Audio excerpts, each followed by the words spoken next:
Efectivamente, luego de que ya nos ponemos a la moda, sobre todo los papás para este Día del Padre, que desde ya le deseamos un feliz día a todititos, pues recuerde que en Desprati va a encontrar todas esas maravillas. Ahora en Consulta Express vamos a hablar un poquito sobre un tema que realmente nos interesa a las mamás, a los papás, en realidad a toda la familia, y queremos darle, porque vamos a hablar de las quemaduras, un poquito también la cirugía reconstructiva, así es que quiero darle la bienvenida al doctor Fernando Ortiz, médico cirujano plástico también, así que bienvenido al programa. Muchas gracias, Vivi, por la invitación. ¿Eres papá? No. ¿Todavía no, papá? No. Bueno, todavía no le deseamos el feliz día a ti del papá, pero con tu familia sí. Seguro que por sí. adelantado, que tengan un lindo Muchas día. gracias. Hablemos un poquito sobre ese tema que lo habíamos adelantado, ¿no? El hecho de las quemaduras que pueden suceder en casa. Por eso decía que es un tema que en la parte de prevención y cómo actuar cuando lamentablemente suceden también estas quemaduras, cómo podemos sobrellevar la situación. ¿Por dónde quieres empezar?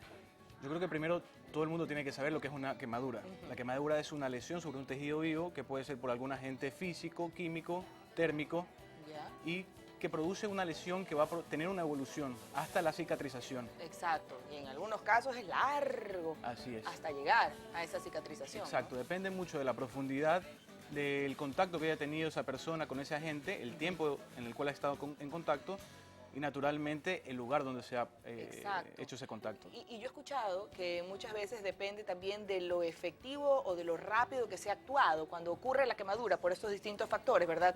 Porque luego si no se actúa rápido o se dejan ciertas impurezas, vienen las infecciones y esa limpieza de esas quemaduras es Así es, eso es un tremenda, tema ¿no? muy importante. Por ejemplo, una persona que se quema, ¿qué es lo primero que tiene que hacer? Ajá. Obviamente retirar el agente causal. Puede ser si es flama, fuego o un objeto quemado, Ok, retirarlo. Ajá. Y segundo, hay que colocarlo, lo ideal sería colocarlo sobre una solución estéril, pero si no lo hay, sobre un chorro de agua. Ok, o sea, si estoy en mi casa y, por ejemplo, mi hijo lamentablemente tiene una quemadura, di tú que puso la mano en la hornilla.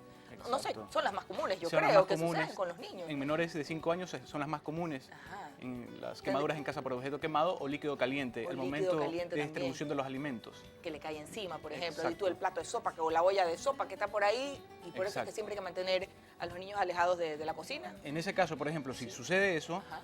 agarras al niño, lo alejas obviamente del objeto que está provocando la quemadura y lo colocas sobre un chorro de agua y retirar la ropa. vestimenta muy lentamente. Si tú lo ves que está pegada, porque algunas veces Sí. se queda pegado, no retirarla inmediatamente porque eso va a provocar algún sangrado. Ah, ok. Preferible entonces retirar lo que se pueda, que no Exacto. esté pegado. Por último, hasta recortar, digo yo, y la parte que está pegada se queda ahí pegado. O sea, Exactamente. recortar el resto de tú la camiseta, Así es. ¿no? Pero eso va a tener dos efectos. Uno, lavar, y la otra que va a aliviar Ok. el agua fría. Chorro de agua fría. No fría, así que esté al ambiente, Al pero nunca ambiente. caliente, sea al ambiente o fría, pero no Ya. congelada porque va a Claro. tener un efecto adverso, ¿no? Perfecto. Entonces eso sería en casa. En casa. Y lo primero- segundo, que es Sí. importante, jamás colocar ningún cataplasma. Por ahí he escuchado, por ejemplo, pasta de dientes, sábila, Sí, verdad mostaza. es. Ajá. No Que uno colocar escucha nada. todo eso. Así es. Lo primero que tienes que hacer es, lo sacas, lo limpias, lo mojas, Agua. y luego con una toalla húmeda o una sábana limpia, que tiene que estar limpia, lo envuelves hasta que alguna persona que tiene el criterio lo pueda valorar. Ya, y lo ideal sería entonces, como dices tú, ¿no? Realizar este envoltorio y lo llevas enseguida. Así no es. esperar. Así es. Hay algunos patrones para saber, por ejemplo, hay porcentajes que uno mide en la quemadura, pero en un niño, por ejemplo, que tú ves que no calma el llanto, eso es un indicador. Que ves que está rojo, tiene un área de depresión, eso es otro indicador. Entonces ahí sí necesita una evaluación. Pero con que la persona sepa que tiene que hacer estos procedimientos básicos es suficiente para que en el hogar principalmente, se sepa cómo controlar.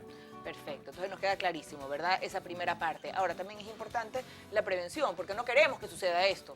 Así ¿no? es. Entonces, en prevención y en tu experiencia, ¿qué podrías, algunas Hay recomendaciones? una estadística importante. Sí. Dentro de los 5 primeros años, la quemadura más común es con objeto caliente o líquido caliente por distribución de alimentos o, por ejemplo, en contacto. El niño comienza a caminar o a gatear y los interruptores pueden ser una causa de quemadura. También. Y posterior de los 5 años, cuando está en preescolar, el niño sabe de los fósforos o sus derivados y comienza a jugar con Claro, eso. curioso, comienza a jugar. La mejor forma de prevención es evitar que esté en contacto en esos lugares. Obviamente, como está en el hogar de la escuela, son totalmente prevenibles.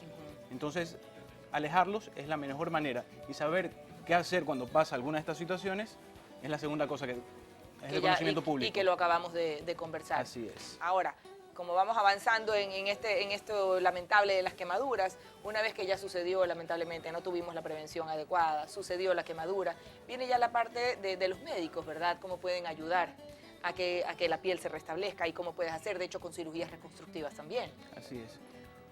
Un punto importante que acabas de nombrar, Vivi, es que la quemadura siempre tiene un tiempo de evolución y de cicatrización, dependiendo del porcentaje y de la profundidad de la quemadura, de la exposición en la cual esté.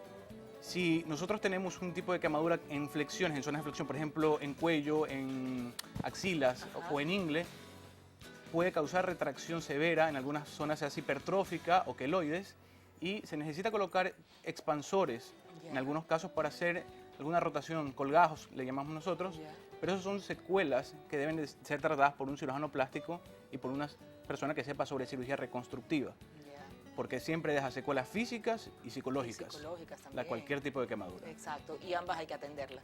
Así es. ¿Verdad? Así es que eso es importantísimo. Así que queremos agradecerte por haber estado con nosotros aquí en el programa y Muchas haber gracias. conversado un poquito. Mira, que hemos abarcado en pocos minutos todo, la prevención, cuáles son las más comunes y también un poco ya luego la recuperación del paciente. Habría mucho más que conversar, pero se nos va el tiempo, como siempre sucede aquí en la tele. Así que gracias por habernos acompañado. Nos vemos en una próxima oportunidad. Nos vamos a una pausa cortita y enseguida regresamos con mucho más de Una Forma de Vivir. No se nos vayan.